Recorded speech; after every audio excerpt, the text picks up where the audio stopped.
क्या आपको भी लगता है कि आपको सिर्फ सेक्स के लिए यूज किया जा रहा है? जब आपके पार्टनर का मन आता है वो आके सेक्स कर लेता है और उसके बाद ना आपके इमोशन की परवाह है, ना आपके साइलेंस की परवाह है, ना आपके किसी और चीज पे बात है कि आपको क्या अच्छा लगता है। ये काफी पेनफुल है, क्योंकि जब हमें एक नेचुरल चीज जो कि सेक्स है, वो नेचुरल चीज जब हमें इतने सारे नेगेटिव थॉट्स देती है ना कि मैं एक मशीन की तरह हूँ, ये हमारे दिमाग में चलता रहता है कि मैं अपने हस्बैंड के लिए मशीन की तरह हूँ, कि सेक्स किया और उसके बाद छोड़ दिया।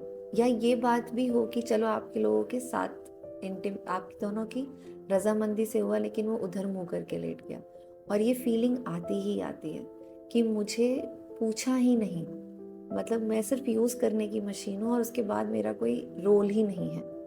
ये बात काफी काफी आपके अंदर घर कर जाती है, और ये बात इतना पेनफुल कर जाती है कि आपको ना इस चीज के लिए बिल्कुल ऐसा लगने लगेगा कि यार मतलब मैं हूं ही सिर्फ यूज करने की मशीन, नहीं हूं मैं।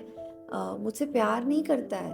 अगर मुझसे प्यार करता होता तो पूछता मुझसे मेरा मन है या नहीं, मुझे बताता कि आज हम ऐसा करेंगे, आज हम वैसा करेंगे।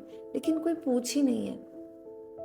आ गए, कर लिया, मना किया तो झगड़ा, और अगर कर लिया तो उधर मुंह करके लेट जाना। और ये बात काफी गंदा फील कराती है अपने लिए कि मैं क्या कर रही हूँ, मेरी लाइफ क्या है, मुझसे क्यों कोई कुछ नहीं पूछता है, मेरा मन है या नहीं है।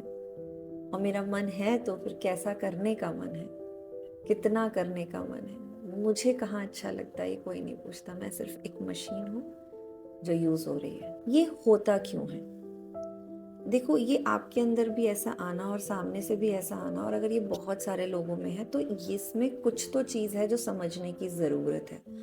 आपका पेन आपकी जगह सही है, सामने वाले को भी कुछ चीज़ें सीखने की ज़रूरत है, लेकिन सामने वाले का भी एक नेचर है, वो भी समझने की ज़रूरत है, जिससे आप थोड़ी सी अपनी ये जो नेगेटिव बात है ना मन में कि मुझे यूज़ किया जाता है, वो थोड़ी सी हम उसको स्टेबलाइज कर लें।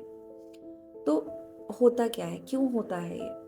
देखिए, हम रिश्ते में ना बहुत सारे तरह की बातें करते हैं। हम बातें करते हैं, हम पर्दे क्या खरीदेंगे, हम कहाँ घूमने जाएंगे, हमारा घर कैसा होगा, लेकिन हम सेक्स पे बात ही नहीं करते। हमें ना इतनी शर्म आती है, इतनी शर्म आती है। मुझे अभी किसी ने एक टेक्स्ट लिखा था कि मैम, मेरी शादी है 2 महीने बाद, मेरा पार्टनर मुझसे सेक्स की बातें करता है और मैं बोल ही नहीं पाती। मैंने उससे 4 सवाल पूछे, वो तो कहीं जवाब देने लायक नहीं रही, क्योंकि शायद उन्हें ओपन अप नहीं हो पाई होंगी चैट में। फिर मैंने कहा चलो बात करते हैं, तो उन्होंने वो भी ऑप्शन नहीं आजमाया। बट ठीक है, लेकिन ये हम करते हैं, हम नहीं करते बात। हमें अपने ना, हाँ, और फिर क्या होता है कि जब हम बात नहीं करते तो सामने वाले को समझ नहीं आता। सामने वाले के लिए देखो, मेल्स की एक बात समझो, उनको जितना भी वो डेटा देखते हैं, जितना भी वो सेक्स को समझते हैं, वो अपने आप को डोमिनेंट समझते हैं कि हमें ये करना है। और इसमें दिखाया भी गया है हर जगह, अगर आप देखेंगे मेल डोमिनेटिंग होता है सेक्स में। बट ये मिथ है, ऐसा नहीं है, फीमेल्स भी डोमिनेटिंग होती हैं। लेकिन मेल्स एक्सप्रेसिव होते हैं क्योंकि उनको पता है कि उनकी एक नीड है, उनको ऐसे करना है, उनको ये अच्छा लगता है, और वो कम्युनिकेट से ज़्यादा वो एक्शन में ला देते हैं। अब क्या होता है कि हमें पता नहीं है उसके दिमाग में क्या चल रहा है, उसे पता नहीं है मेरे दिमाग में क्या चल रहा है, क्योंकि बात ही नहीं हुई। अगर आप देखेंगे भी, अगर आप साइंस ऑफ आर्ट देखेंगे भी, तो मेल्स के पास सेक्स की जो क्यूरियोसिटी है वो इमोशनली नहीं, फिजिकली ज्यादा होती है। वो इमोशनली इस पे कम सोचते हैं, ऐसा नहीं है वो नहीं सोचते, बट हम जैसे फीमेल्स बहुत इमोशनली ड्रिवन है सेक्स के लिए। तो जब हम अपने इमोशनल नीड्स अपने पार्टनर के साथ नहीं शेयर करते तो ये दिक्कत आती है। उनको लगता है कि अगर आप डिस्चार्ज हो रहे हैं, या अगर आपकी बॉडी रिस्पॉन्स कर रही है उनके टच को, तो वो समझते हैं कि आप इन्वॉल्व हैं। और उनको ये नहीं लगता, ये फीलिंग कि आप यूज्ड फील कर रहे हैं, उनको नहीं पता चलती है। कई लोगों को पता भी चलती है लेकिन वो कुछ नहीं करते हैं, वो केस अलग है। लेकिन यहाँ पे बात है कि जिनको आपको टच किया और आपकी बॉडी ने रिस्पॉन्ड किया, और उस रिस्पॉन्स में वो समझ गए अच्छा इसके तो ठीक है, लेकिन अंदर हमारे बहुत कुछ चल रहा है। ये सारा खेल इमोशन का है फीमेल्स के लिए।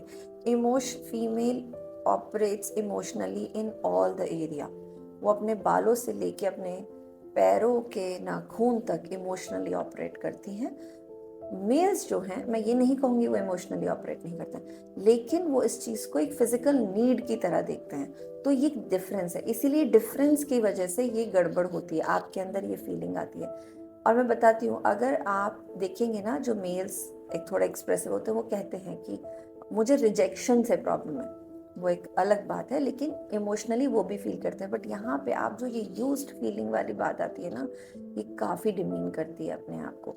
तो इसके लिए करना क्या है? देखो, सबसे पहले आपको वजह पता चल गई क्यों नहीं हुआ, क्योंकि हम बोलते नहीं हैं, हम एक्सप्रेस नहीं करते हैं, हम समझते नहीं है कि सामने जो इंसान मेरे ऊपर है वो किस साइकोलॉजी से आता है, किस सोच से आता है।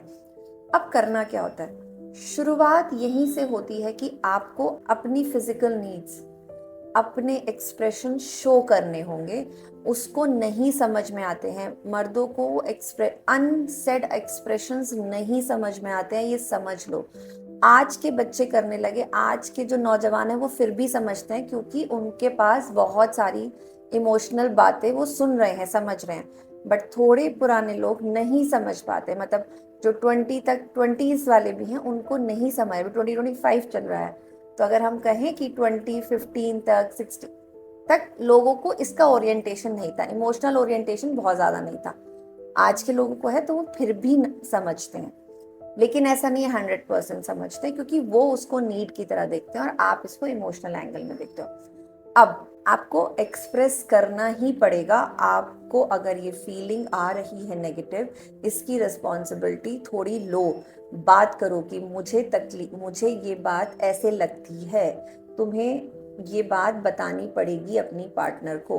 उसके बाद उसकी भी बात सुननी पड़ेगी, उसको समझना पड़ेगा कि वो कैसे देखता है। पहला ये अपनी बात कहनी पड़ेगी, उसकी भी बात सुननी पड़ेगी कि वो कैसे देखता है। दूसरा इंपॉर्टेंट पॉइंट है कि अगर आपको अपने ही फिजिकल नीड्स या अपने ही फिजिकल फैंटेसीज के बारे में नहीं पता, तो उस पर काम करो। ज़रूरी है ये, क्योंकि अगर आपको ही नहीं पता होगा तो आपके पार्टनर को कैसे पता चलेगा। और सबसे ज़्यादा ज़रूरी है, इस डिमीन फीलिंग से निकलो। ये आपको कोई महसूस नहीं करा रहा है, ये कुछ चीज़ें हमारी तरफ से अनसेड हैं, तो हमारे दिमाग में ज़्यादा आती हैं। ये बात समझो। सेक्स रिलेशनशिप का एक खूबसूरत पार्ट है। अगर इसमें हमें नेगेटिविटी आने लगी तो रिश्ते में नेगेटिविटी आने में बिल्कुल कम टाइम नहीं लगेगा। इसको ब्यूटीफुल बनाना आप दोनों का काम है, लेकिन जो ज़्यादा नेगेटिव सोच रहा है, पहले उसको अपने चीज़ को ठीक करने की ज़रूरत है, और फिर यही बात अपने पार्टनर को कम्युनिकेट करने की ज़रूरत है। तो ऐसा ज़रूर करना और मुझे बताना जब आपने ऐसा किया तो क्या बदलाव आया।